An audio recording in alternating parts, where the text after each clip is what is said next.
Great to have you with us on WPR News. Larry Mealer here. We're going to talk about Wisconsin's outdoors today on the show to begin it. Those of us who enjoy the Wisconsin outdoors generate a fair amount of money for the state, about $11.2 billion in 2023.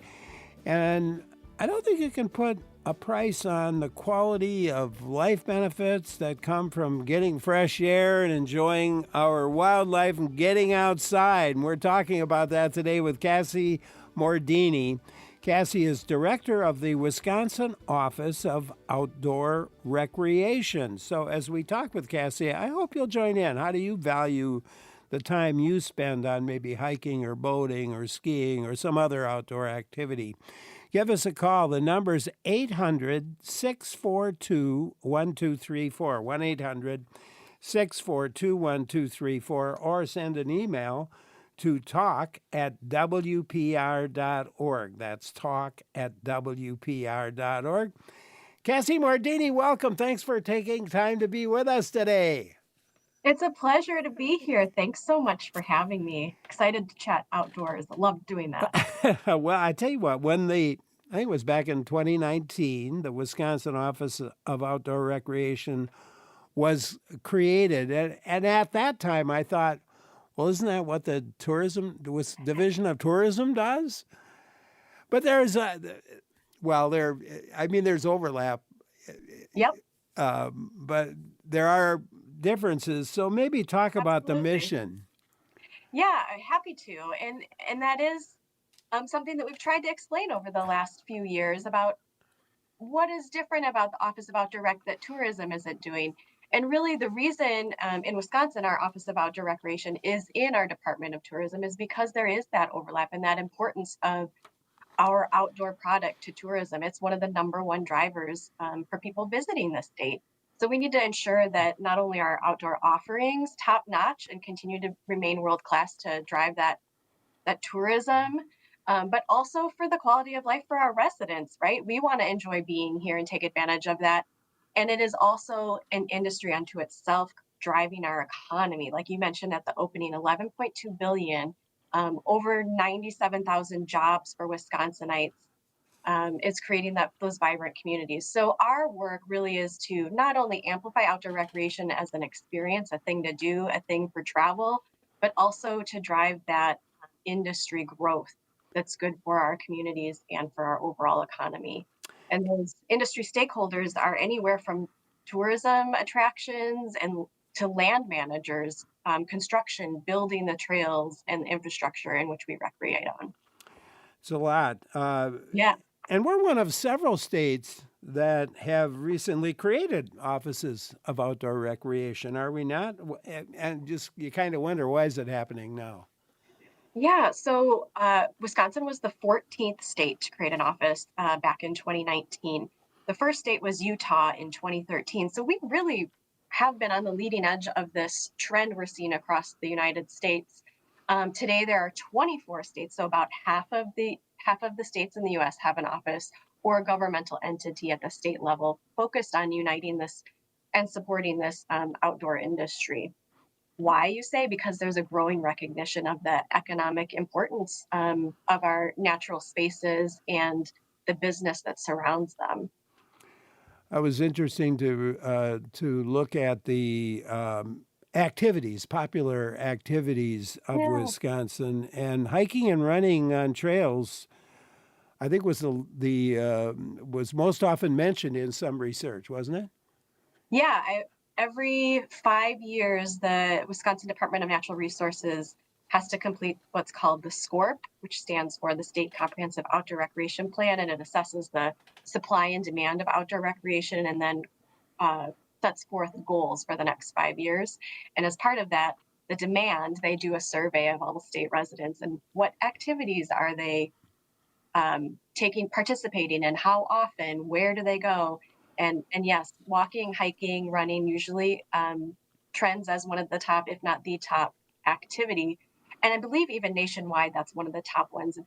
If you think about it, it's probably one of the most accessible outdoor recreation activities, least barrier to entry, right? You can step outside your door and go for a walk.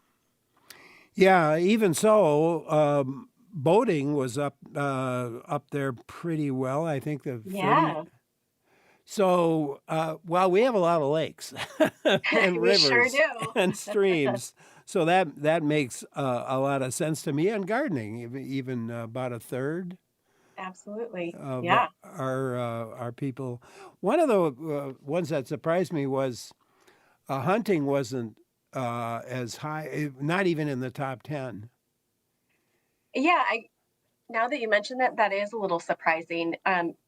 Even so, it may not be one of the top ones when you look at the full population of Wisconsin, but Wisconsin still draws in a lot of out of state hunters and anglers because we do have a really robust whitetail deer hunting and turkey hunting in Wisconsin. So we do draw, I want to say, over the last few years, Wisconsin has been in the top three, top five for out of state anglers and hunters. It surprised me a little bit. Well, it worried me a little bit because a lot of our, at least on the federal side of things, the money that we can Yeah. use for outdoor recreation comes from Pittman Robertson and probably as well. What's the other one? Gosh, Dingle Johnson. yeah, Dingle Johnson. Hmm. So the fact that those are lower, it was kind of worrisome in the whole because they're driving that. I mean, that money is driving a lot of what we like about the state, even if you're not a hunter. That's true. Yeah, those excise taxes go back into our conservation and outdoor recreation work.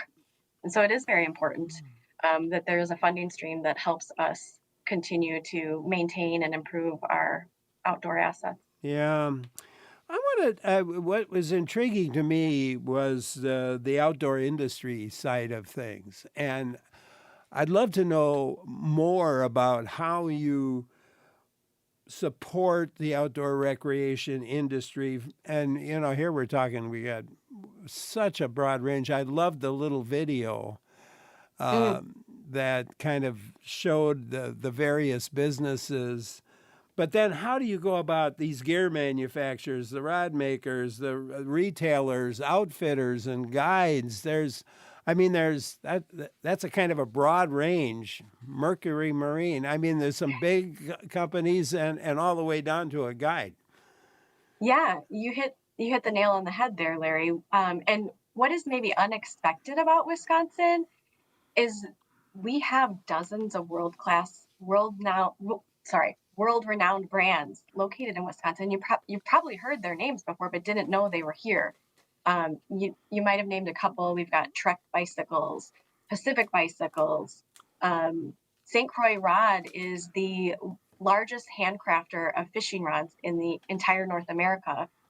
Bending Branches and Aquabound is the world's largest paddle maker. So they make canoe paddles and kayak paddles. They're located in Osceola on the St. Croix National Scenic River. We have all of these amazing product makers, and you might ask yourself, why are they here in Wisconsin? And they're not located only in metropolitan areas. They are No. dotted across rural Wisconsin too, right? I mentioned St. Croix Rod. They're in Park Falls, Wisconsin, a small community up north. Um, it's because we have this outdoor product that's inspiring their maker. The people that work there, they can also step outside, get refueled, re-energized. It's a part of their, corporate wellness and health, that employee well-being that they can take advantage of in their time off and come back to work and channel that back into the work they're doing, creating, testing, designing the gear that we use when we go outside to recreate.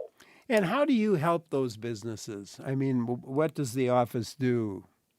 Yeah, so one of the things we did from the early days of the office was really just trying to get a sense of who are those businesses in Wisconsin.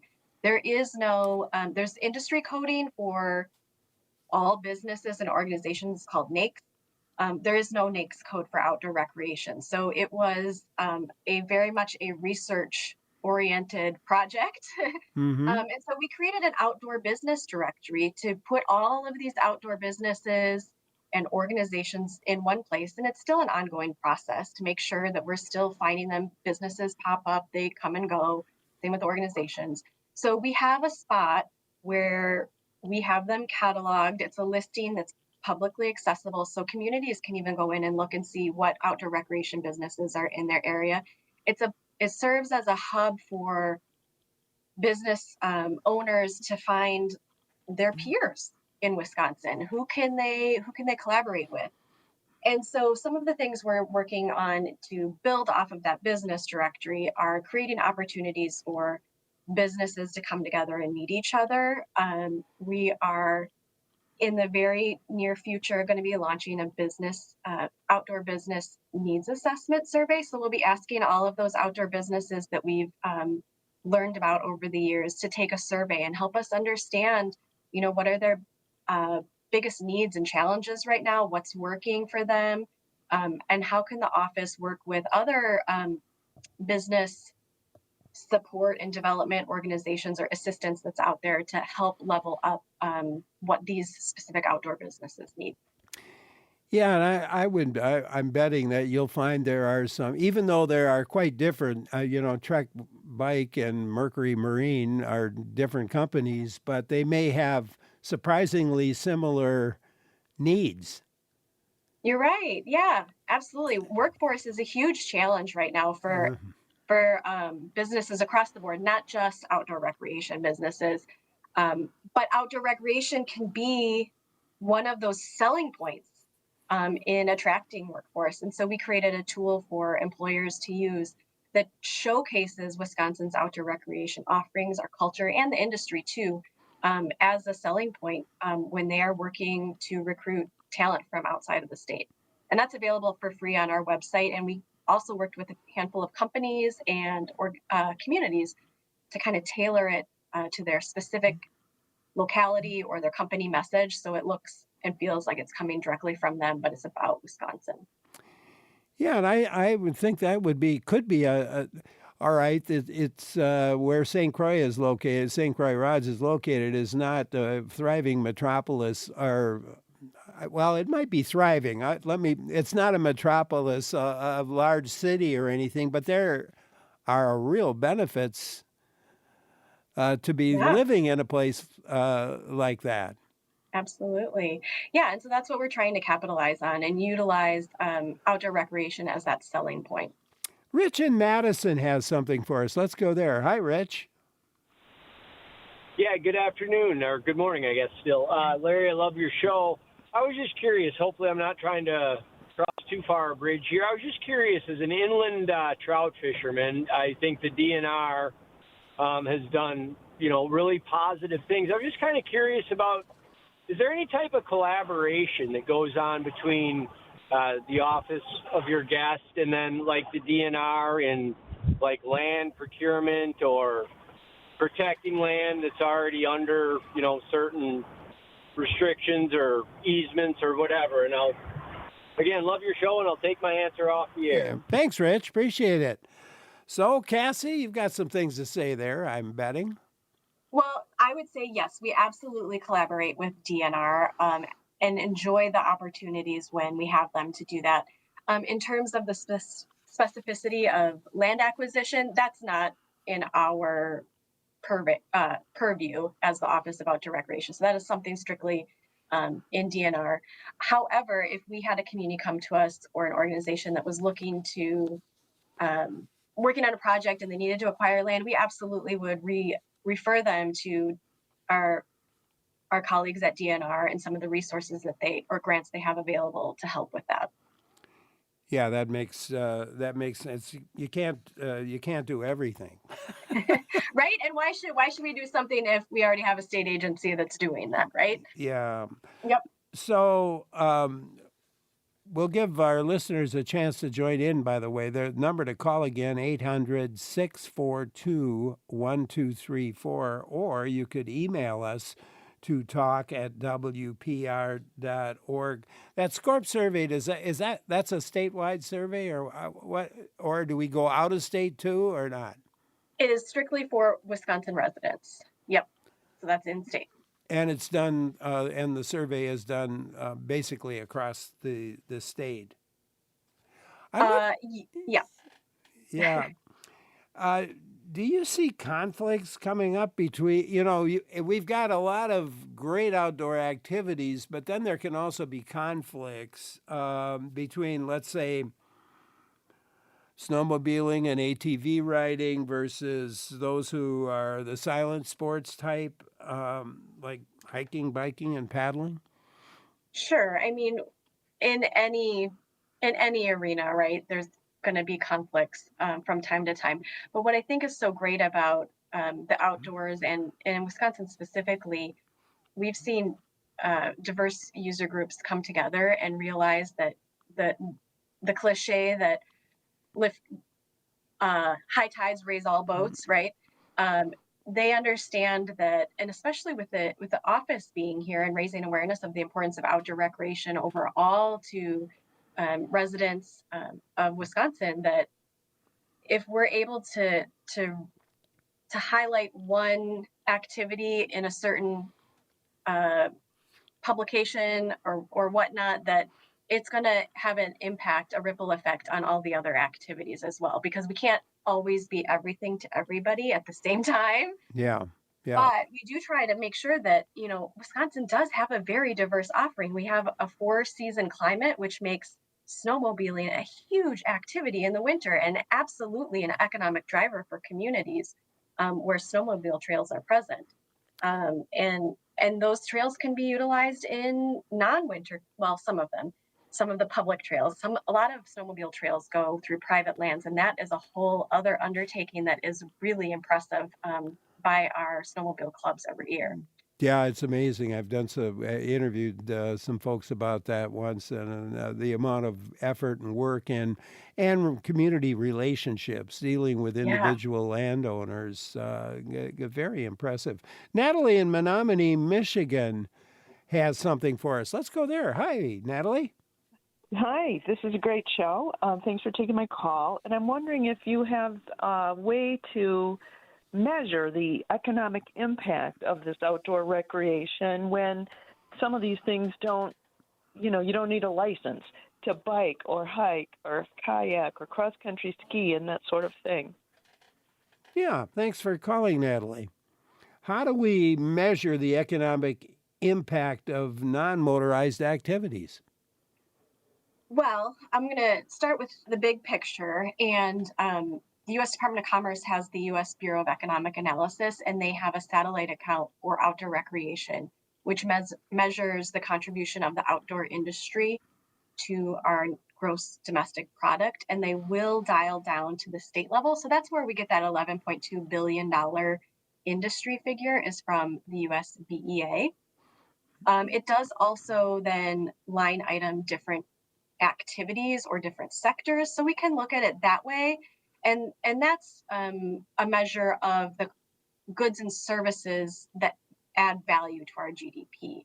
But what it doesn't necessarily measure is, like, on that local impact, how you might say, how much money does the activity of biking on this trail bring into my community?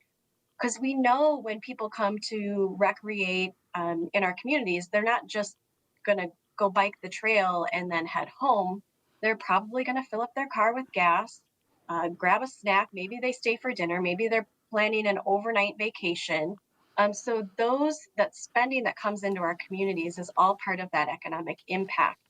And the office created a do-it-yourself economic impact program last year that we piloted with 5 different community teams to actually go through the process of how do we collect that data, then how do we analyze it and calculate that economic impact for our community. And through the 5 different communities that participated, they realized collectively over $27 million in impact from the outdoor recreation that they were studying.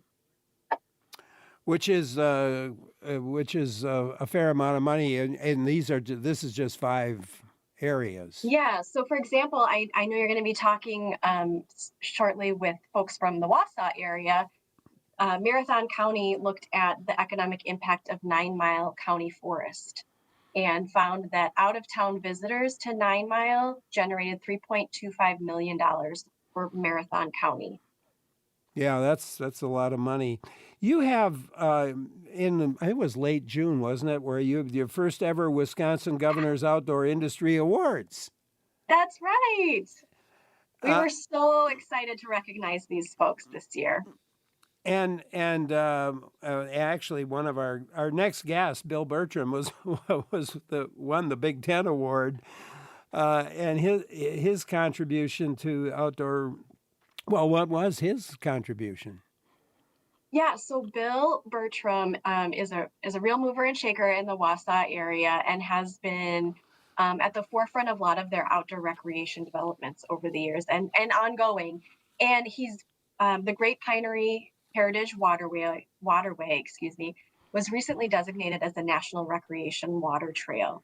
And as they implemented that water trail, he was very involved in making sure that it was accessible.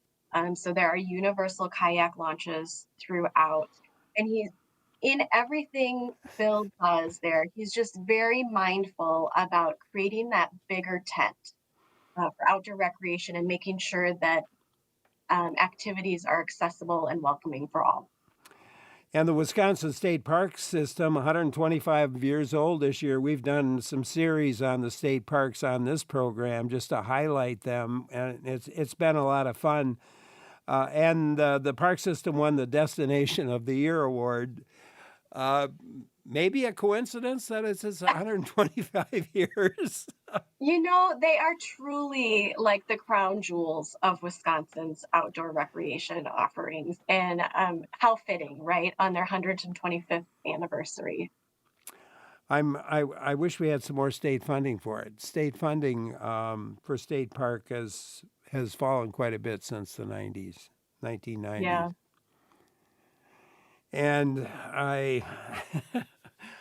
I'm hoping that our lawmakers will revisit and maybe increase support for the parks because they're sorely needed. Well, as we see people continue to participate outdoors, I think that's a positive indicator of the importance of our outdoor spaces and our state parks in particular. Yeah. So in the last minute here, what's your next big thing, or what are you up to? Well, I did mention our upcoming business needs survey. So if you're listening and you own an outdoor business, keep your eye peeled for that. Make sure you're on our email newsletter. If you're not, please find us on our website at outdoorrecreation.wi.gov and sign up for our newsletter. We're super excited. We're also, talked about the DIY Economic Impact Program. We have another cohort of 5 organizations that are going through that program now. So toward the end of the year, we'll have 5 new economic impact reports to share with folks and communities. We're just so excited to be also in the state budget this year. Wisconsin Governor Tony Evers and the Wisconsin State Legislature made our office permanent. So we are thrilled to be able to actually see to live out our 5-year strategic plan that rolled out earlier this year. So really just excited to keep the momentum cranking and make sure that Wisconsin earns its well-deserved spot at the top of outdoor recreation destinations. Well, you are a good representative of the organization, Cassie. I want to thank you. Well, thanks, Larry. Thanks a lot for being with us. We'll get you back and do this again. How about that? Sounds great. All right. Cassie Mordini is director of the Wisconsin Office of Outdoor Recreation. We'll post a link to the website on our page, but if you type in Wisconsin Office of Outdoor Recreation, I can guarantee it will pop up. Up next, we continue our conversation about outdoor recreation by talking about the Wausau area with our guest Bill Bertram of the Wausau and Marathon County Parks and Recreation Foundation joining us. I'm Larry Mealer for WPR News.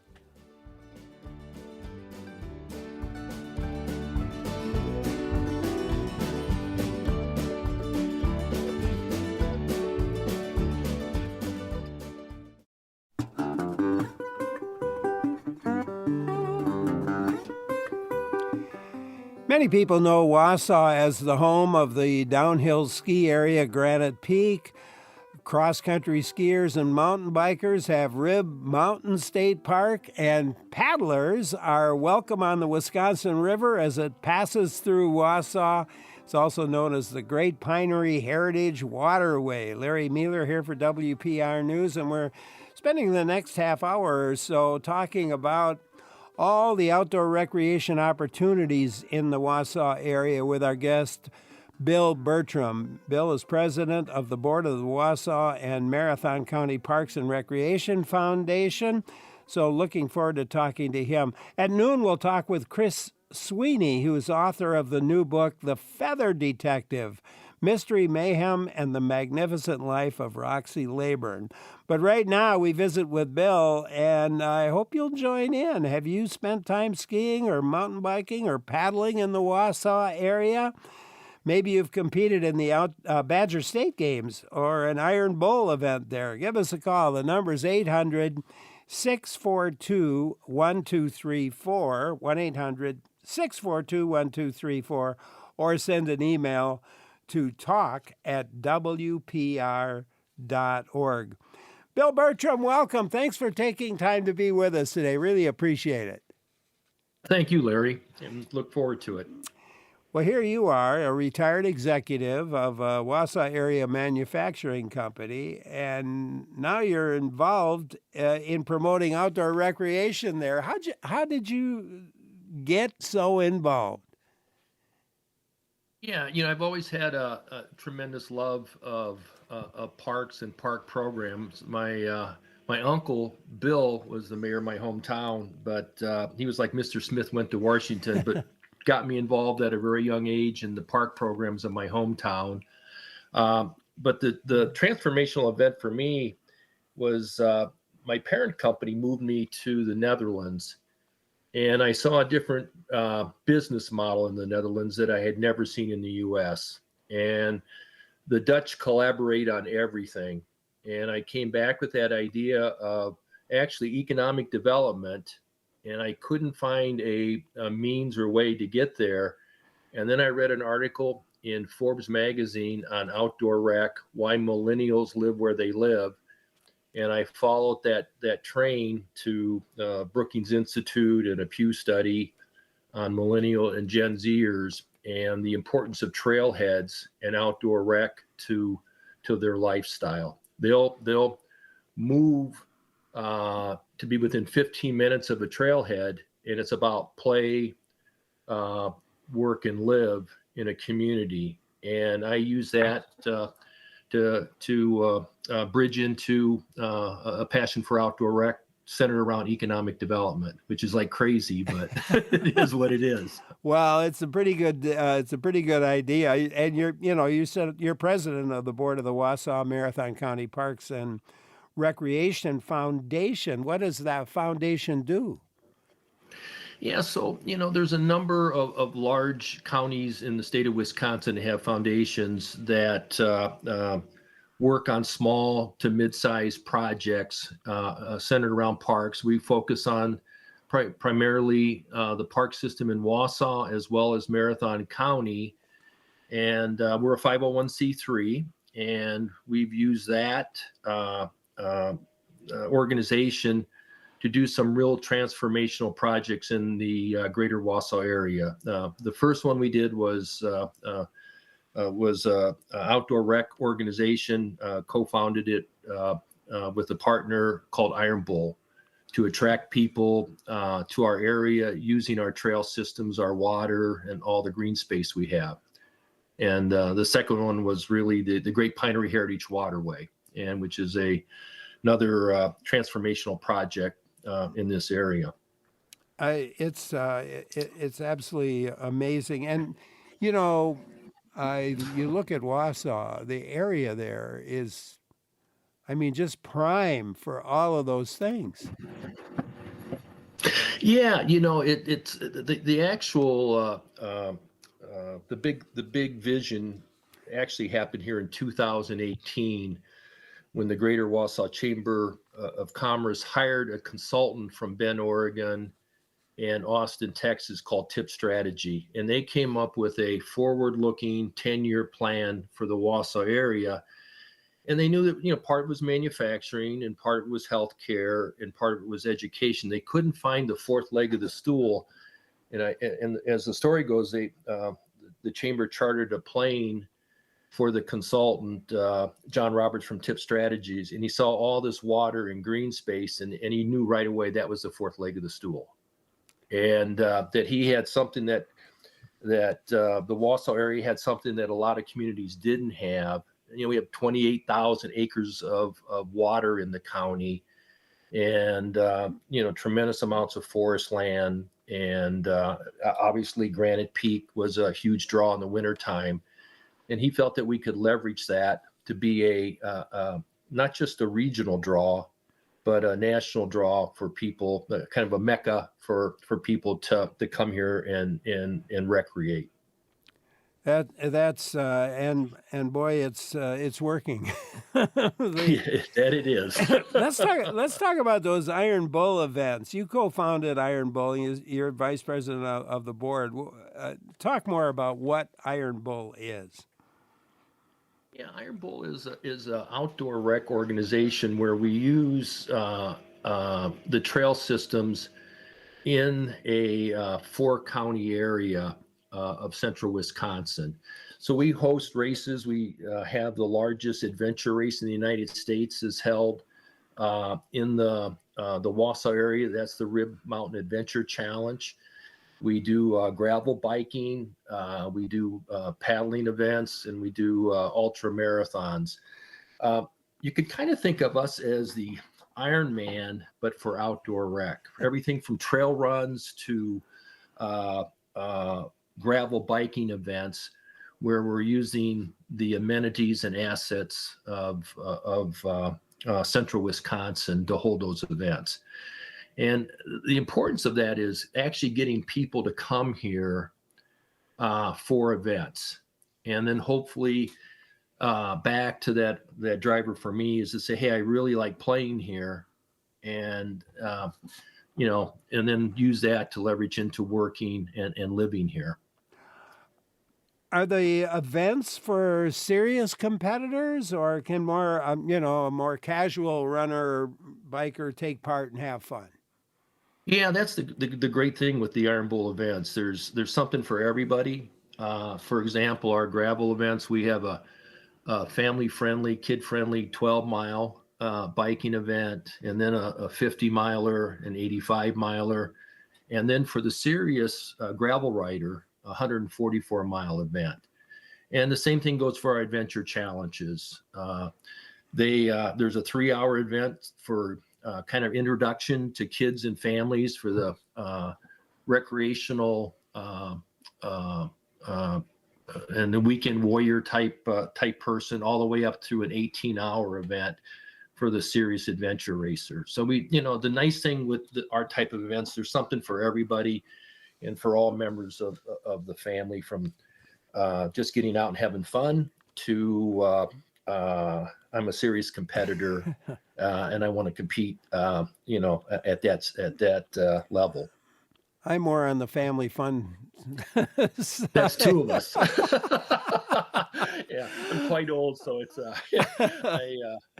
family fun and the recreational riding's more for me. Oh, man. Bill Bertram, our guest today, president of the board of the Wausau and Marathon County Parks and Recreation Foundation, talking about all the great things going on in the Wausau Marathon County area. And I hope you'll join in with your own questions or comments, or maybe experiences to share in that area. Give us a call. The number is 800-642-1234, 1-800-642-1234, or you could email us. The email address, talk@wpr.org. That's talk@wpr.org. I'm Larry Mealer for WPR News.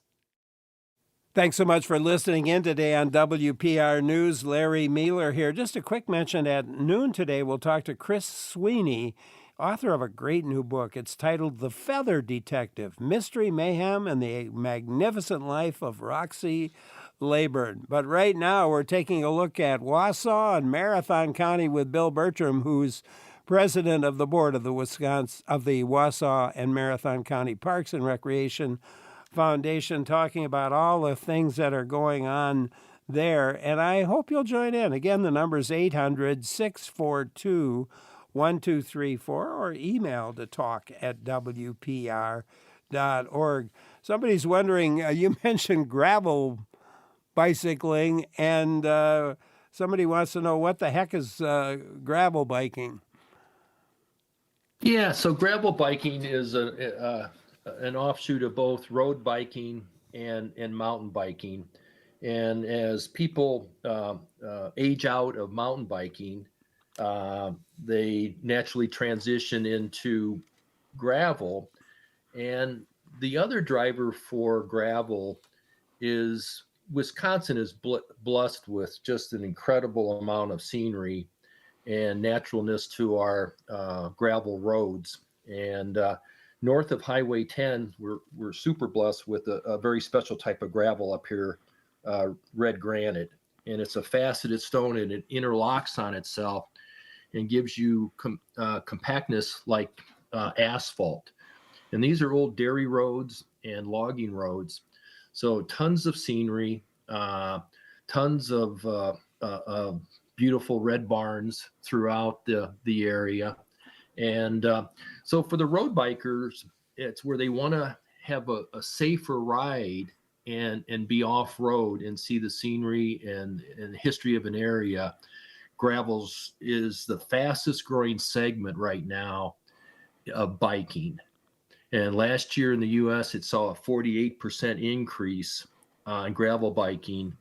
And if you look at e-bikes and gravel bikes, they now account for the predominant share of bike sales.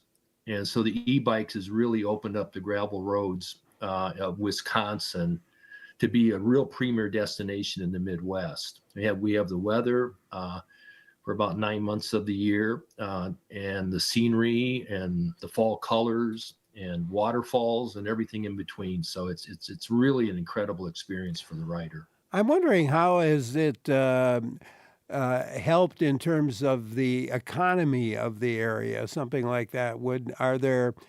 Do you have sites where people can stop and naturally maybe get something to eat or drink, or just learn about a particular feature of the landscape and so forth? Yeah, so one of the things we started with the water trail was doing economic impact. And we coupled up with our local visitors bureau here in the Wausau area. And they had a very unique software program, Larry, called Zartico, where 97% of us leave our smartphones on, and there's GIS locators in those phones. So they're able to not know who you are, but know where you're at on a trail. So that was one of the real big advantages of the water trails, that we mapped it prior to putting the water trail in. And we've done the same thing for the gravel trails in central Wisconsin. So, and we've mapped the trails to the businesses along the trails, the amenities along the trails, where the trailheads are at. So we don't have to use trail counters anymore. We can use this software to actually determine the economic impact of a trail system, which is really unique. And that was a big idea that came from Cassie and her team. And so I collaborate with her. I guess I can, kind of tied at the shoulder with her, or at the hip, they might say. But the Office of Outdoor Rec is just and the Department of Tourism are awesome to work with, because they have these ideas. And I'm a data nerd myself, so I pivot around a lot of the help that they give us, and then putting us in contact with consultants. And we use those consultants to help define our trail systems, to drive it right back to how important this is to a community and to a business. Yeah, that's pretty cool. My next question was going to be, how do you work with the Wisconsin Office of Outdoor Recreation? And you gave it to me without me even having to ask it. So it's a nice, it sounds like it's a really good collaboration. Yeah, with Cassie, uh, as I listened to the first half hour, incredibly passionate about Yeah. Wisconsin, and then some, and so I always look at kind of my job is connecting ideas to funders and donors and foundations to make things happen. And what Cassie provides is a conduit to uh, literally hundreds of other organizations for me that I can contact to help with an idea. I'm a believer in benchmarking and looking at what somebody else has done, and it just speeds you to success. And between her and the department or the natural resources, the DNR, at the state level, work really close with them, and then I work with biking groups and end user groups to kind of tie that all out. But yeah, she's just absolutely critical to us and to me. That is very great to hear. You mentioned the Great Pinery Heritage Waterway. Tell us more about the waterway, and first, how'd you get it? How did you get it established? And I mean, the water was there, but it needed some help. Yeah, so the idea of a head-to-toe trail in the Wisconsin goes back to 1987 with then Governor Thompson. Uh-huh. He had an idea of a state trail on the Wisconsin River. And then my very first meeting with the Office of Outdoor Rec, they actually put me in touch with a program within the National Park Service, their trails and community program. And we qualified for that. And the Wisconsin is really historic in nature. Maybe it's one of a dozen rivers in the United States that have that type of importance, right up there with the Hudson, the Potomac, the Ohio, the Mississippi, for what it meant for the development of the United States, with the French influence early on, and the white pine to the north of us. And so we worked with the Historical Society of Wisconsin, the University of Wisconsin, the local historical societies, came up with the Great Pinery Heritage Waterway. And last fall, we applied for national recreational trail status. And then June of this year, that was rolled up to the Department of Interior. And so we're the 12th national water trail in the state of Wisconsin. Two of the trails are scenic in nature, the other 10 are recreation. And so we're the last of that group. So, one of 12 trails in Wisconsin that are national waterways. And this is, what is it, 20 miles? 20, almost 21 Yeah, miles? so the total trail is 108 miles. We applied for approximately a 21-mile section of it for national water trail status, and we're in the process now of applying for another 35 miles from Wausau to the Lake DeBay Dam. And so over time, we'll continue to add to the water trail based on input from dam owners and communities. And our long-term goal is actually to go to the headwaters up on the Michigan border, down to the historical starting point of the trail just south of Nakusa, Wisconsin, at Point Boss. And that was an 1837 survey that opened up the Great Pinery at that time. Man. Well, on that about 21 mile stretch, what kind of a paddling experience can people expect on the river there? Yeah, so it's north of the Wausau area. It's a incredibly scenic. It takes you back to an ancient time when the river wasn't developed. The Wisconsin has the monikers, the hardest working river in the world, because of the 26 dams, hydro dams on the river. It's also the most regulated river in the world. And so you can paddle it year round. So the north of us, it's really scenic, a lot of wildlife. I was up there paddling a couple of weeks ago and saw some bears along the banks, and a lot of osprey and eagles, and then it becomes industrial, and which is part of our heritage. Mm-hmm. And what's unique about the river when we did the trail, not just in terms of geo mapping it, we also made sure that the trail had Wi-Fi compatibility along the whole trail. And this is a social world today, and social media is really important for people to do Instagrams and photographs to send to their friends in that moment when it happens. That was really important to us, and it also helps that we also looked at the trail in terms of accessibility.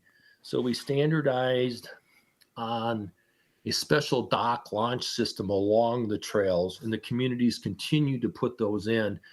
So when we're done, we're hoping to have one of the first trails, maybe the only trail in the U.S. that's ADA compatible, so that it opens the waters to everybody on these dock launch systems. It's an amazing story, and the effort there is to persuade. Maybe one of the efforts, I guess, is to persuade people maybe to visit or perhaps move to the Wausau area. Absolutely. We Mother Nature really blessed our area.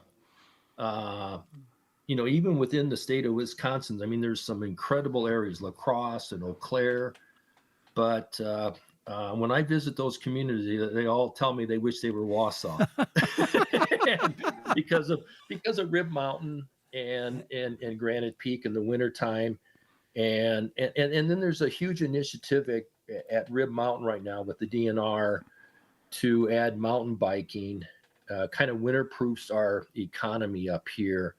And we believe that'll be an IMBA Gold Center, and it puts us on the level of a Bentonville, Arkansas, in the Midwest. That is very cool. If people want to learn more about all of the things going on there, what's the best way to do it online? Yeah, so our Visit Wausau, which is they've rebranded themselves as Wisconsin's Base Camp, because that's how we see ourselves. Tim White and his team have put together just an amazing website on everything that the Wausau area offers the outdoor rec enthusiast. And it's titled, again? Visit Wausau. Visit Wausau. It's an amazing. I love going through that area. I remember suffering a little bit when I was on Grabbar, biking that 500 miles from the top. Bet you would. And it gets a little hilly around there if you're on a bike, but it's beautiful. Yeah, they think of Verona being the hills in the state, but yeah, we actually would give them a challenge for the hills we have in the area and just north of us in Brokaw. So yeah, absolutely. Especially some of those really steep ones. Yeah. We've got them. But there are a lot of it's a wonderful place, Bill, and thank you for all the work that you've done on this, and thanks for your contributions. In the end, all right, we're looking for more people and so forth, but also we're looking to have people get outdoors and have a great time and stay healthy. Yeah, absolutely. We'll do it again, Bill. Thank you so much. Okay. Appreciate it. Thanks so much, Larry. You have a great day. You as well. Bill Bertram, president of the board of the Wausau and Marathon County Parks and Recreation Foundation. What a great guy. He's done a lot for the area and a lot for the state of Wisconsin. It was a pleasure talking with him today. Well, coming up, we're going to talk with the author of a wonderful new book. It's titled The Feather Detective, and the author is with us, Chris Sweeney, to talk about Roxy Leyburn. I'm Larry Mealer.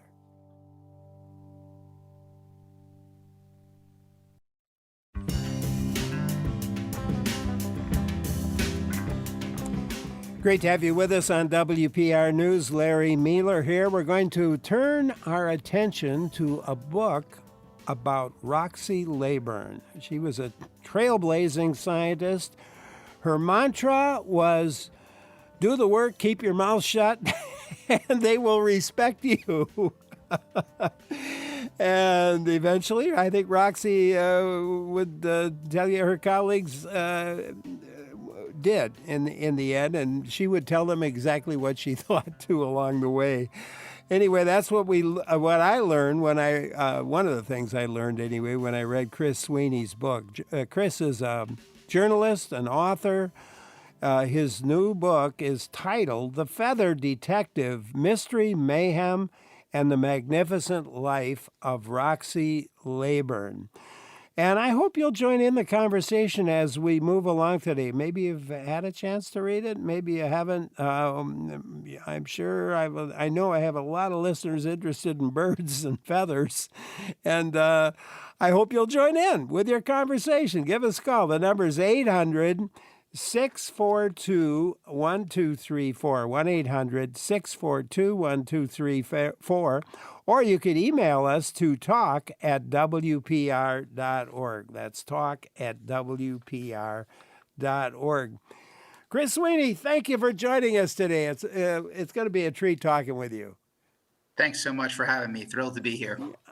How did you first discover Roxy Laybourne, the woman this book is about? I write a lot about birds. I report a lot about birds. And in 2016, around then, Audubon magazine sent me out to Ashland, Oregon to visit the National Fish and Wildlife's Forensics Laboratory. It's this amazing place where they do all types of forensic analysis, be it ballistics, genetics, or morphology, to investigate wildlife crimes. And I was there to profile then the man who was in charge of the ornithology work there was a guy named Pepper Trail. And, first night I met Pepper, I kind of just asked him, I said, hey, how did you get into this field, and how did you even learn this was a thing? And he started telling me the history, and he mentioned all this whole field of forensic ornithology traces back to a little unusual woman at the Smithsonian named Roxy Laybourne. I wrote the name down, stuck in my head, thought it'd be a good story idea, did some poking around on the internet, found out she was at the Smithsonian for a long time. There were some archives. But then I kept reporting for Audubon, doing stories here and there. And a few years after meeting Pepper Trail, Audubon sent me to the Everglades to write about invasive reptiles, those giant Burmese pythons we hear about, and what they're doing to birds. And those things are devouring birds. But it turns out, take a dead bird out of a snake's stomach, it's really hard to identify what kind of bird. It's just a big muck of feathers and guts. And so one of the researchers in Florida mentions to me, yeah, we often send our bird remains up to the Smithsonian to be ID'd by this woman named Carla Dove. And I was like, Carla Dove is a great name for a woman who works on birds. So I gave her a call, and I had not talked to Carla Dove at that point. And she said, hey, where are you calling from? I said, I live in Boston. She said, my mentor, a woman named Roxy Laybourne, the first case she ever worked was an airplane crash right in your backyard, right in Boston Harbor. And at that point, everything kind of just felt a little serendipitous. And I became really committed to learning more about Roxy and her story. Well, I'm telling you, you have a very entertaining and lively story. It is such a fun read, because you kind of cover her whole life, and at the same time, I'm sort of reminded about a lot of things like the Smithsonian itself and how it got going, and the plane crashes and so forth that were taking place back in the 60s, which kind of led to some of her work. So it's really a fascinating story. How did maybe let's start at the beginning with her a little bit. She grew up she was born in 1910, and she lived a long life, but growing up she was in rural North Carolina, and was the oldest of 14, I think, siblings. Yeah, something about that, including three consecutive sets of twins. So she came from this massive family. They lived in rural North Carolina. They weren't poor, but they weren't wealthy, kind of middle class at that time. Her father was an auto mechanic at the kind of the dawn of the motoring age. And so she had this kind of mechanical brain, I think. She had an engineering kind of mind. She also loved nature. She would, as a young girl, she would just go hike through rural North Carolina all the time. She was asking her grandmother for help identifying birds. But then around college, she went to Meredith College and she started becoming pretty obsessed with aviation. She even cut class one time to see Amelia Earhart come into North Carolina, and she got busted and got scolded by the dean for doing so. But so she wanted to fly. She wanted to be a pilot. And her dad wasn't crazy about that and figured out how to kind of put the kibosh on her going to ground school to learn how to fly. So she, kind of kept at it. She maybe thought she'd become an engineer, but she was also turned out to be a pretty good taxidermist. And one of her first jobs out of college was unpaid, but she was working at a small North Carolina museum preparing specimens and doing taxidermy work. And that's kind of how she got into this. It's an amazing story, and to become an ornithologist, the first forensic ornithologist. I mean, what did that mean at the time? It didn't mean anything. This was not a field that existed until Roxy really started pushing it. And what had happened was she got pulled into this world, like I had mentioned with the airplane crash here in Boston. 2 years after that, another airplane goes down over Maryland. That one was caused by swans that hit the airplane while it was about 5,000 feet altitude. Swans nailed the rear of that airplane, caused it to essentially break off the tail, and that plane went down, killed everyone.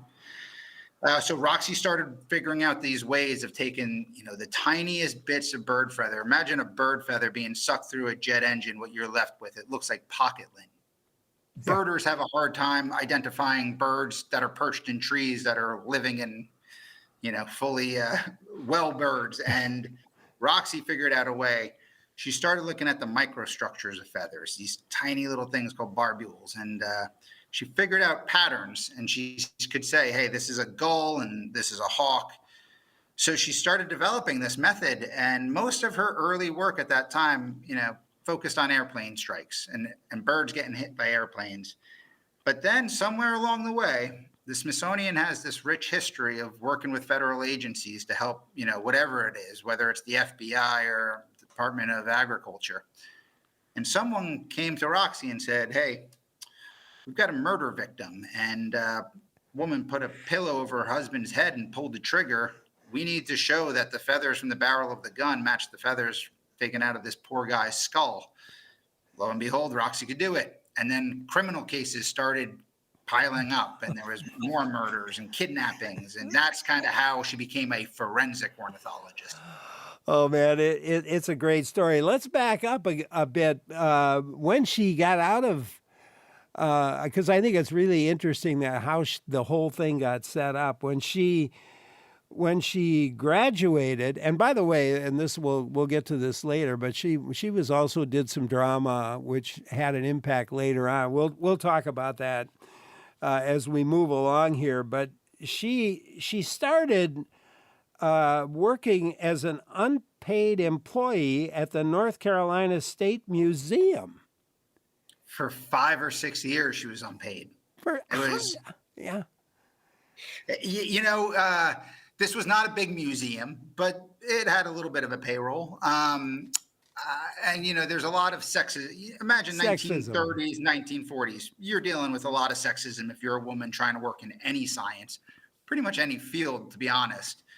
But Roxy kind of saw this as an opportunity. She was interested in biology. Imagine getting your foot in the door at a museum and getting behind the display cases and figuring out the art of museum making. And this was a real opportunity to do that in North Carolina. So she committed herself fully to this.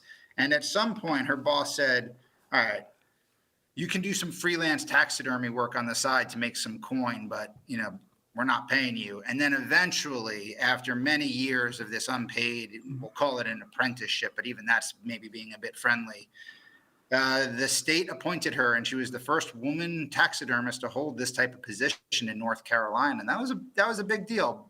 The pay was still crummy, but it was a big deal for her. Yeah, and she had to live, so she made the money on the side by doing a lot of other things. I mean, she was working like it felt like 24 hours a day. It wasn't, but it felt like it as I was reading.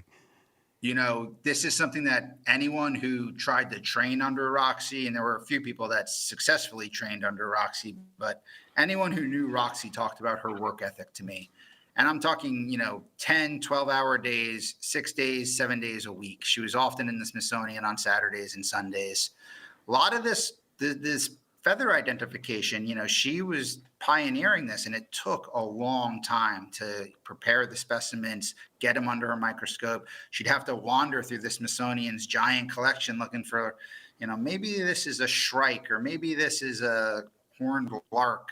So she had to pull all these specimens, prepare the specimens, do the slides in comparison. This was slow, tedious science that she just ground it out.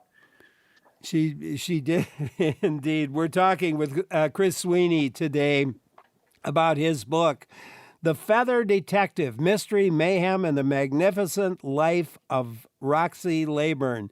Questions, comments for him, give a call. The number's 800-642-1234, or you could email us. The email address, talk@wpr.org. I'm Larry Mealer for WPR News. Great to have you with us on WPR News. Larry Mealer here. We're talking with Chris Sweeney, journalist and the author of the book, The Feather Detective: Mystery, Mayhem, and the Magnificent Life of Roxy Laybourne. Give a call with your own thoughts, questions, comments at 800-642-1234, or you could email us to talk@wpr.org. One of the things I loved about your book were some of the side stories that pop up. One of them relating to the Smithsonian, and I don't know, either I'd forgotten or I never knew it in the first place, how the Smithsonian came to be, and I think that's worth a comment. Yeah, this was one of the more interesting kind of aspects of researching this book, right? I have been to the Smithsonian as a child. Even later in life, I went and visited a few times. It's such an institution, but many people don't recognize the history of this place. And really what happened was there was a British guy, James Smithson, quite a bright scientist. This goes back centuries, though. He never set foot in the United States. He made a small fortune. He came from an affluent family over in the UK. And he was a bit of a bon vivant and kind of going around Europe and having a good old time and doing a lot of research. He was an analytical chemist, smart guy, made a fortune, dropped dead in Italy. And in his will, it said something to the extent of, he's going to leave his fortune to the United States to found an institution for kind of educating and dispersing science throughout the world. And this baffled a lot of people. A lot of people all over in the UK, didn't want this fortune leaving to come to the colonies or to the United States, the former colonies. And there was some kind of contention in the U.S. Congress over whether we should take this money. Some senator at the time said, this will just, we shouldn't be taking money from whippersnappers like this. And it's just a crazy little history of this place that helps educate so many Americans nowadays and does such supports so much brilliant research. To think it all came from this man who never even stepped foot into our country. It's a remarkable origin story. And it was a pile of money. It was about, I believe, 2% of the federal budget at that time, which if you think about that in scale, it is a remarkable sum. And the goal was collecting everything, including bird life, animal life. Yeah, the Smithsonian's collections are vast. If you look at the Smithsonian now, it's really more than a dozen museums, and you could find everything in there from priceless artwork to, I believe there's a Confederate soldier's boot, all types of quirky bits of history. But the bird collection is remarkable. It's hundreds of thousands of specimens, and these specimens are really important. They support researchers. Researchers come to the Smithsonian every day to utilize, whether it's going into the insect collection or the tick collection or the bird collection. This is a very valuable research for scientific research. And she landed after what, 5 or 6 years. Where? How did this all work out? I think did she go with the U.S. Fish Commission first, or She I'm was, trying to she was, remember. yeah, no, she was doing a little bit of work on Pivers Island, which is little island, barrier island off North Carolina. But she got called up to the Smithsonian or landed at the Smithsonian because essentially World War II had siphoned off a good portion of the Smithsonian's workforce. A lot of the men went overseas. And at the time, their bird collection was falling into a state of disrepair. They didn't have the hands to, prepare specimens and repair specimens. And so one of Roxy's mentors or professors down in North Carolina had a connection, knew the Smithsonian needed a taxidermist, and kind of floated this idea to Roxy. And she pursued it. She got to Washington, D.C. and found that the bird collection was in rough shape. And so she started repairing some of these bird specimens. And, there was one that she found, I believe it was, the bird was stuffed with caribou fur. So somebody, must have prepared it in the field and had some caribou sitting around. So they just stuffed it in the bird.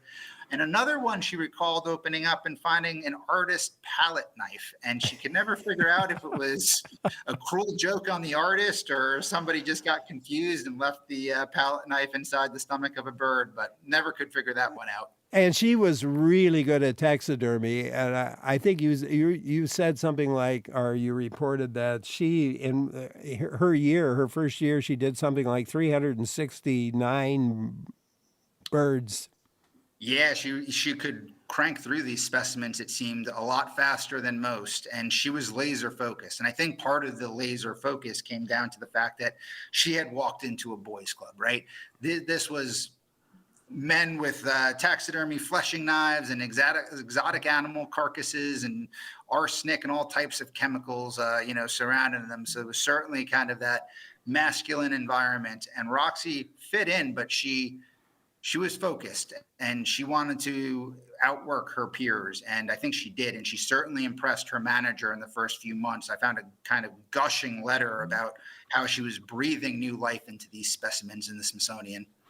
And she was married at that time. The marriage wasn't going well.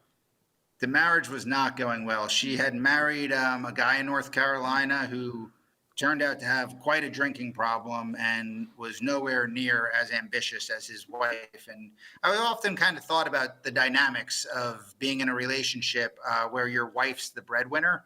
And, it was kind of dark. I found an oral history with one of her colleagues at the Smithsonian who recalled Roxy coming into work with bruises on her body. And this was not a time when people would talk about this, but this man was concerned and really had some choice words about Roxy's husband at that time. She left him. That was the good news, is she got away from that guy and went out on her own. Yeah, and wound up with another guy. Wound up with a fellow Smithsonian taxidermist, and I think much to both of their surprises, ended up pregnant in her 40s, much later in life, out of wedlock. So, her second son came along out of this second marriage, and she really loved this guy. E.G. was how he was known, E.G. Laybourne, and that was true love, I think, for Roxy. And I talked to some of her proteges who Roxy didn't talk much about personal life, but they all knew that was really her partner there. Yeah. And it was this, I think he was in his 60s and she was 40 or more. So it had to have been quite a surprise. Very much so. when that youngster came along. You write that Roxy's move to the Smithsonian was from a regional museum was kind of like a ball player from Double A farm team getting pulled into the starting lineup of the Yankees. Uh, and they didn't. The taxidermists, as I recall, they had decided before she got there that that she should be housed in something about the size of a closet.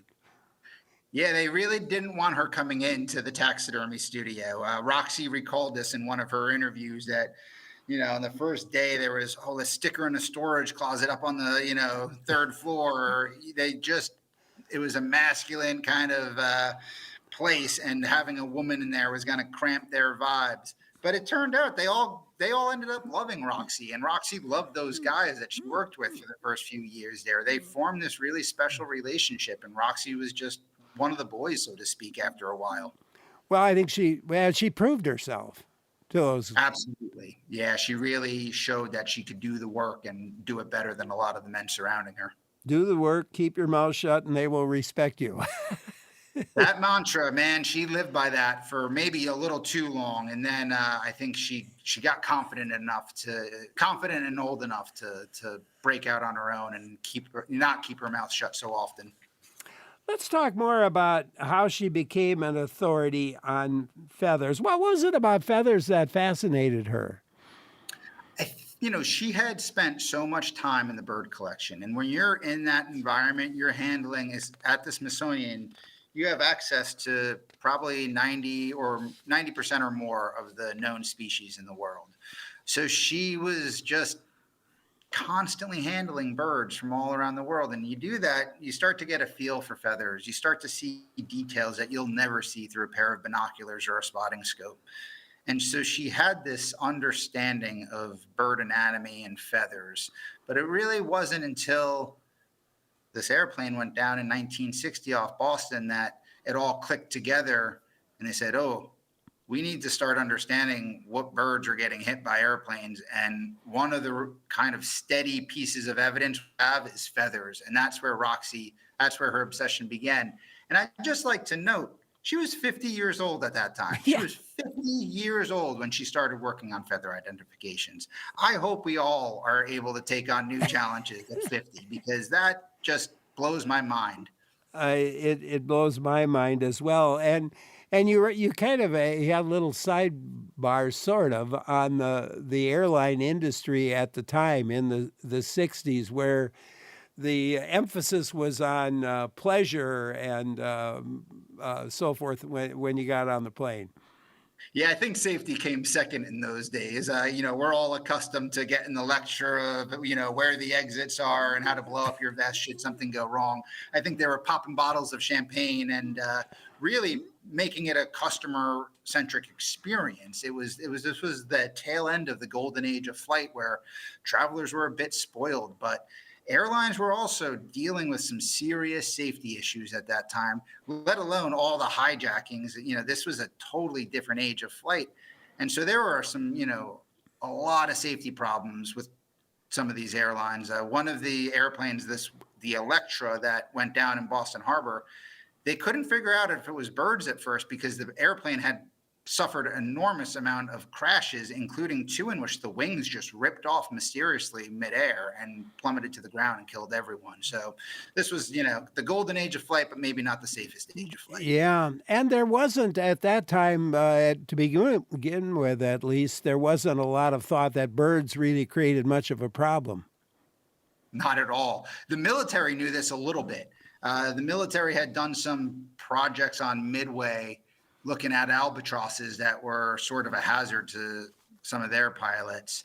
But the commercial airlines were not paying attention to the bird threat. The FAA was in its infancy, certainly wasn't paying attention to the bird threat. And even after this bird strike in Boston, they kind of chalked it up to a freak accident and said, look, you could replicate this scenario 100 times and that airplane's not going to go down. The engines will come back in time. And then 2 years after, right after that Boston investigation was closed, another airplane went down. That one because of the swans, totally different circumstances. And I think at that point, regulators realized, birds are way bigger of a threat than we realized, and we need to do something about this. And she was tasked with figuring out what birds were causing the problem. And as you said, I mean, she would look at birds that they had on hand there, but then she got studying the feathers themselves and the barbules. Yeah, so if you look at a feather, hold one in your hand, and you can kind of see it's a branching pattern. It has a main kind of line running up the rachis, and then it branches out.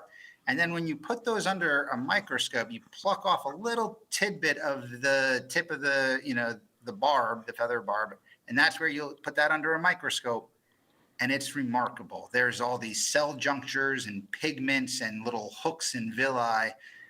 It doesn't look anything like a bird feather, to be honest. You start to think this is what my eye can't see. Under a microscope, a bird feather is a very remarkable thing. And that's where Roxy, made her payday, essentially, was figuring out, hey, all these microstructures are distinct among different families of birds. So, how the pigment aligns or how these cell junctures align or these nodes and villi, they're all different among different families. And Roxy figured out kind of a mental algorithm, actually, to start recognizing the patterns in these microstructures. Yeah, you've got some cool photos in the book of those barbules. They're really fascinating, and you're right. They don't look at all like a feather under the microscope. Yeah, you see those microscopic pictures and you're thinking, this is a bird feather? How could that be? But that was what Roxy stared at day in and day out and really learned everything about them. The occasion came up finally for her to be presenting, be an expert witness, and talk about those the first couple. Yeah, so she started getting called into courtrooms, and these were for some violent crimes. I'm talking murders, suffocating by pillow. Poor woman up in Maine was suffocated. The pillow burst and sent feathers all over the crime scene, and the murderer took off, but they found some feathers on his clothes. Another was an assault. And then there were some also tragic airline crashes. And one, a loon went through the windshield of a Learjet and decapitated the poor pilot. And that became a lengthy piece of civil litigation that Roxy was called in to be an expert witness. So she had to take the witness stand under some high pressure circumstances. She was often grilled by defense attorneys who were trying to undermine her science or paint her to not be this expert, but just, some pseudoscientist will say. So Roxy had to learn how to stay on her toes while on the witness stand and, deal with what was being thrown at her, which she could never anticipate. Yeah, I thought it was interesting that the first couple, she was sort of all the facts, and she always stayed with all the facts, but the manner that she presented those facts was. She thought about that. I think she lost the first two went sort of the wrong way, and then they probably should have gone. But she drew on her back to her college days at Meredith College. She was in the theater troupe at Meredith, and she loved it. And I even found an old review of She Stoops to Conquer, I believe, is the play that she starred in, and it got a very favorable review back in the I guess that was probably 1930, 1929. But anyways, as she started testifying in court under these high pressure circumstances, she went back to her acting days and she said to herself, you are an actor up there. Just put the mask on and get the message across to the people that need to hear it, the jurors and the judge. And so it was, be truthful, be concise. Don't show off how much you know. That was something she was really big on when she was on the stand. Don't try to they don't need to know that you've done all this great work, Roxy. Just focus on getting the message across and the evidence explained in a way that they could digest it. And so she went back to her acting days and kind of got herself in the right headspace to put on these performances.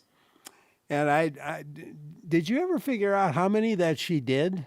How many times I don't remember reading that. No, I don't know how many times she testified in court. I highlighted, the ones that I could find, and there were certainly ones that I found that were maybe just not as interesting, or I couldn't find the corroborating material. And there's also maybe a few really exciting cases that she talked about in these oral history interviews that I found that I just couldn't find the corroborating evidence in the news. And once she claimed that she went undercover at a Boy Scouts jamboree to kind of inspect feathers to make sure, that they weren't using any feathers from protected birds in their arts and crafts projects and trafficking. And I was like, I have to find this. Did Roxy really go undercover at a Boy Scouts jamboree? I could never corroborate that, so it's not in the book, and I still think about it.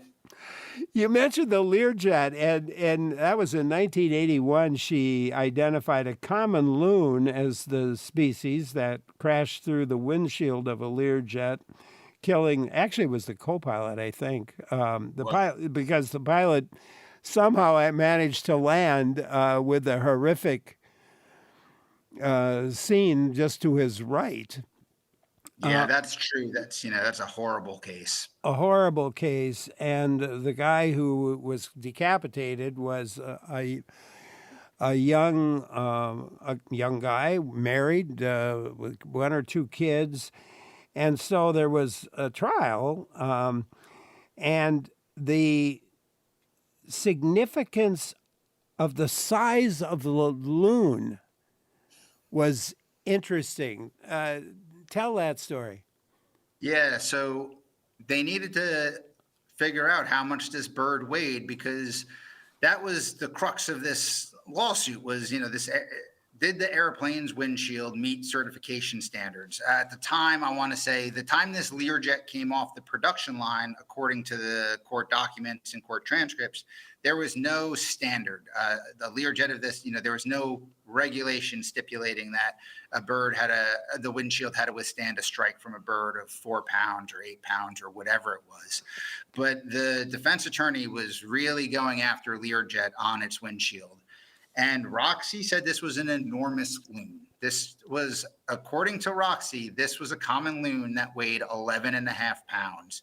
She believes it had beefed up for migration. It was, in the fall, so it aligned. She found lots of fat on this bird. She got a fair bit of bird remains to analyze in this case. There was a lot of fat. And so Roxy and Learjet's attorneys were arguing this was an 11 and a half pound bird. This is about a freak accident as you can imagine. And the defense attorney, the attorney for the family, was saying this was not an 11 and a half pound bird. This was a much smaller bird, maybe 4.5 pounds. And so Roxy got hammered on the stand on that. That was one of the most brutal cross-examinations she underwent, was testifying. And this was a top-tier attorney, litigator that the family had bought in. And he really went after Roxy on this case. And Learjet lost. Learjet did not win that case. They said, nope, Learjet was at fault. They awarded $1.5 million to the family, I believe. But what struck me is I found one of the junior attorneys in that case. And she said, Chris, I have this very clear memory of waiting in the hallway after that decision was rendered. And I asked a few of the juror members if they would talk to me.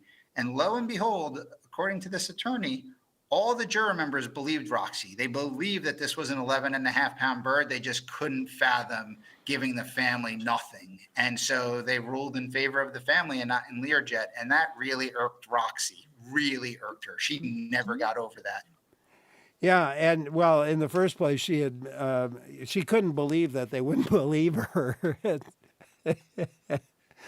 Especially given the person who had said it was 4.5 pounds, who had nothing like the experience she had. Total lack of ornithological experience. But, I can if I put myself in the juror's shoe, I understand that quandary. This was a tragic accident, family grieving, wife pregnant at the time that this poor pilot was killed. But man, Roxy was so upset that the jury ruled against her kind of science, and she said that was it. I'm never doing civil litigation again, and I believe she stuck by it. I don't think she ever did any civil litigation after that. Yeah, I think you're right. You talked about her work on saving whooping cranes. You know, we have here the International Crane Foundation in Wisconsin. So cranes are often on the minds of our listeners. But talk about that whole story surrounding hooping cranes, hoopers. Larry, I love this story because Roxy never really talked about this. And when she was asked about it much later in life, she downplayed it and said, "Oh, I just played a small part." What happened was, early 60s, whooping cranes are in perilous situation. They were really teetering on the edge of extinction. There were very few left in the wild, very few in captive breeding programs. And so U.S. Fish and Wildlife Service wanted to figure out how to improve their captive breeding efforts. No one knew how to identify the sex of a whooping crane at that time. Was it a male or female? So Roxy gets called in to help with the whoopers, and they say, "Hey, we think there's a way to get up in the cloaca, and there might be some determinants of sex there." So Roxy started first working with sandhill cranes before moving on to whoopers, and she created what was dubbed a cloaca scope, which was kind of a way to pry open the cloaca. And she determined that you could see this pea-sized oviduct on females and these kind of bumps on males. And she spent a long time working on this. She traveled around the country. She visited zoos to work first to refine her sexing technique on cranes. And then she went out west to practice on live sandhill cranes. And then she finally gets to Texas, where there was a whooper in captivity, and she sexed that and did it, was able to confirm it was a female, I believe. And then she goes to the zoo in New Orleans that had the most whooping cranes known at that time. And the guy wouldn't let her touch his cranes. He was this bombastic zoo owner who kind of had some luck with a captive breeding program, but he wouldn't even make time to talk with Roxy, wouldn't come out and speak with her, blew her off the entire time. She had to return to DC and say, "I couldn't do it at the New Orleans Zoo. The guy just wouldn't let me touch his cranes." All this happened, and then Roxy validated her method, though. She wrote a report on this, an internal report for Fish and Wildlife. She developed this cloaca scope so that she could actually see up the bird's cloaca where the sun doesn't shine and get a real good look at the anatomical structures that she determined were sexing whooping cranes. And then I found this press release from Fish and Wildlife at that time, kind of never mentioned Roxy by name, didn't mention a female, just said a young scientist has developed a method for identifying the sex of cranes.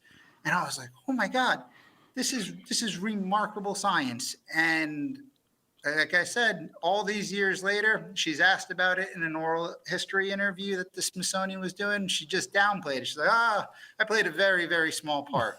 And I beg to differ, Roxy.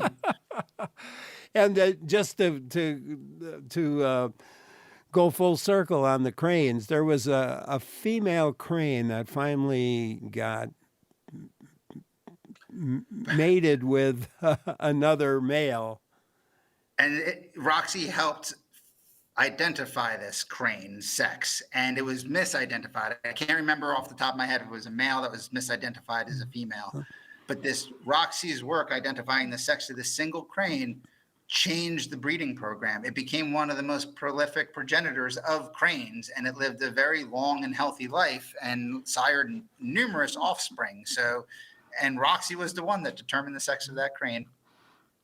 It was an amazing story.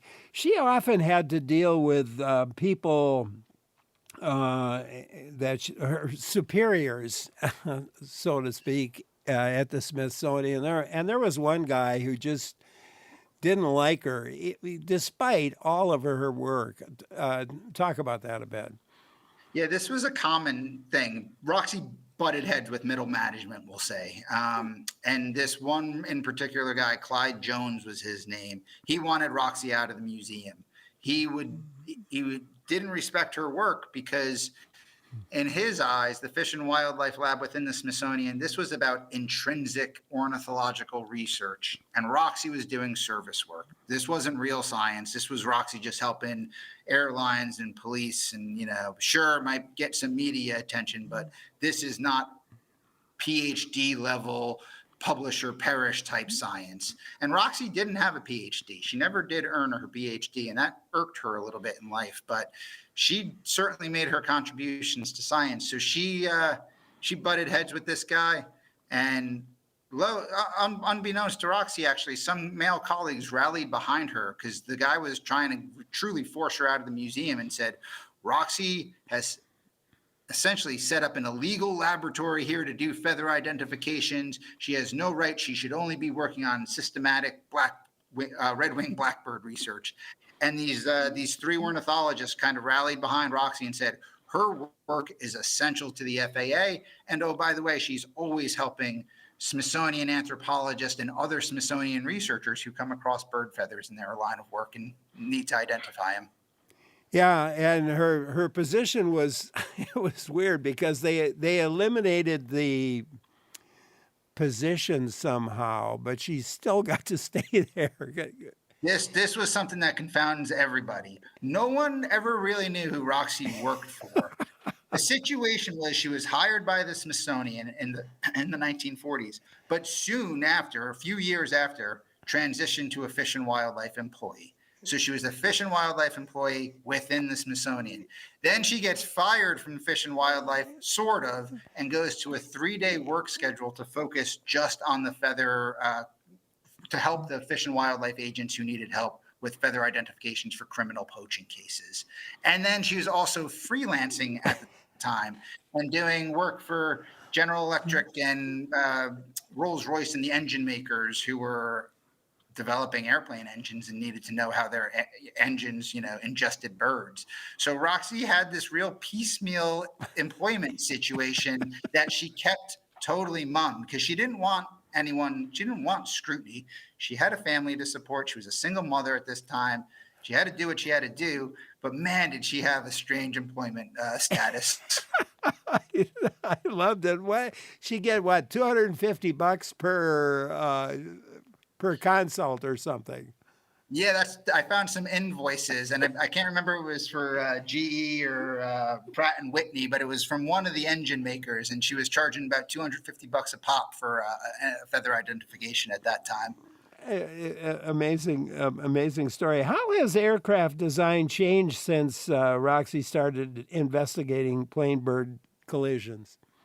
Yeah, this started soon after those first crashes caused by birds in the 60s. So engine makers started figuring out they needed to make their engines more resilient and capable of ingesting large amounts of birds and large birds. FAA started improving some of its regulations around the weight of a bird that the aircraft needed to be able to withstand. But really what I think Roxy's most noticeable contributions is if you go to an airport today, if you're at a big airport, you're very likely, you'll never see it, but there's a team of people working to keep birds out of flight paths. And I just wrote about this for The Guardian this week. I spent some time in Boston hanging out with the team whose job it is to keep birds out of flight paths. So they have air cannons buried in the grass, and they'll walk out if they see some gulls congregating near one of the runways. They can fire off an air cannon and woof, this big air blast comes out and the gulls go scattering. They have shotguns in their truck if that doesn't work. They keep, really, really diligent landscape maintenance. You don't want to plant a bush that's going to start bearing berries at an airport and attract flocks of hungry birds that are going to come for the berries. You want to keep your grass short. You want to make sure there's absolutely no standing water near the airfields that are going to attract birds. And understanding what birds are being struck at an airport allows the airport managers to kind of tailor their approaches to dealing with birds. Yeah. And despite that, there are still, I think you noted in 2022, there were something like 17,000 bird strikes. Yeah, some more recent data has come out since, but 2023, 19,000 bird strikes at roughly 800 airports in the U.S. And I should emphasize to listeners, most of these bird strikes go unnoticed. They cause no damage whatsoever. But every once in a while, as Captain Sully had to deal with, these bird strikes can cause chaos and put passengers and pilots at serious risk. She also dealt with, and she did a lot of work with the military.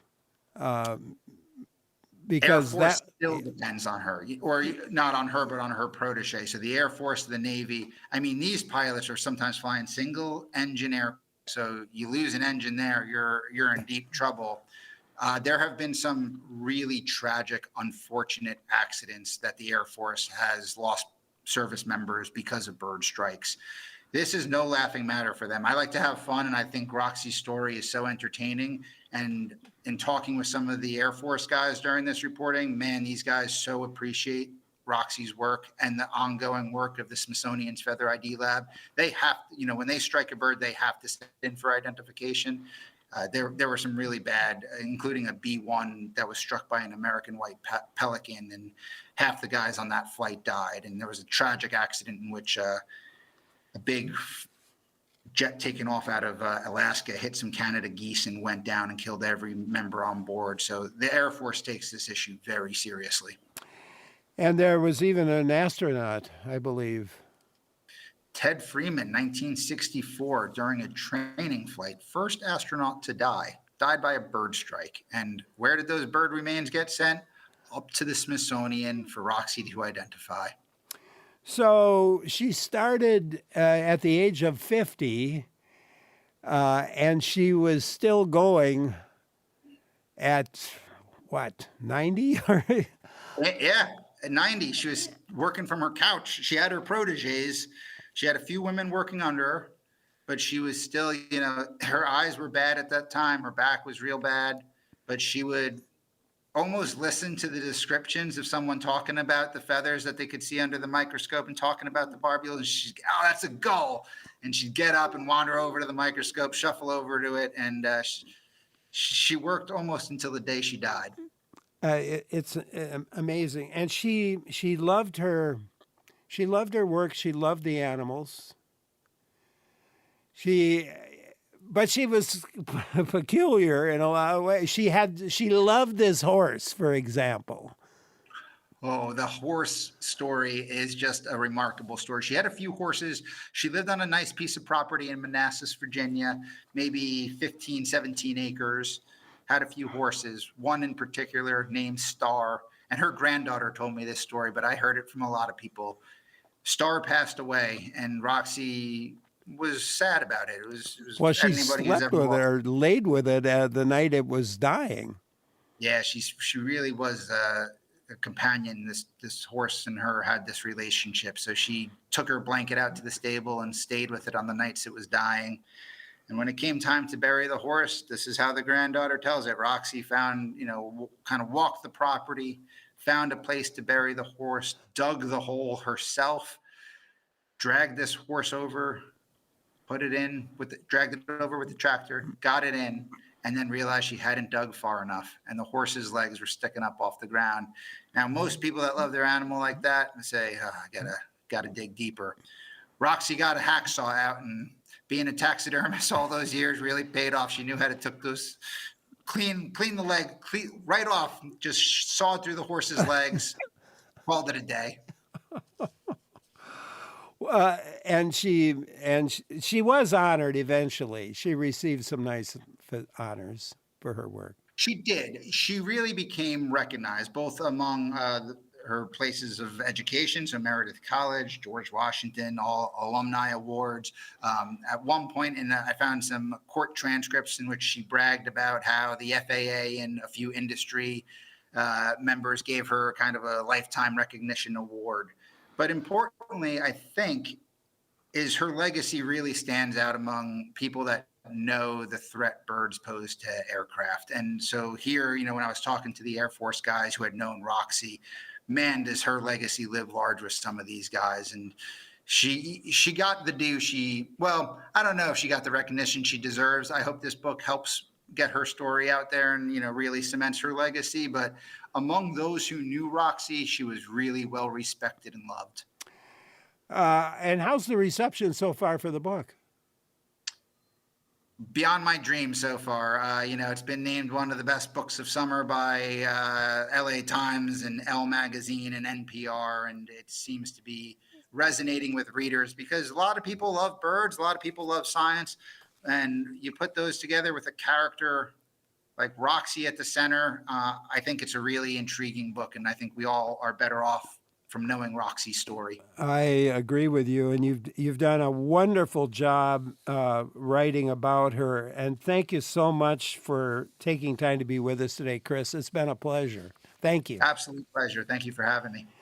Chris Sweeney, a journalist, and the book is titled The Feather Detective. Take a look at it. The subtitle, Mystery, Mayhem, and the Magnificent Life of Roxy Laybourne. Great to have him with us today. And of course, it's always great to recognize our team. Clara Neiper, Joel Patnod, Lee Rayburn, and Jeff Robbins. Our executive producer is Jill Nadeau. I'm Larry Mealer. Thank you for listening, and stay with us. Lots in store here on WPR News.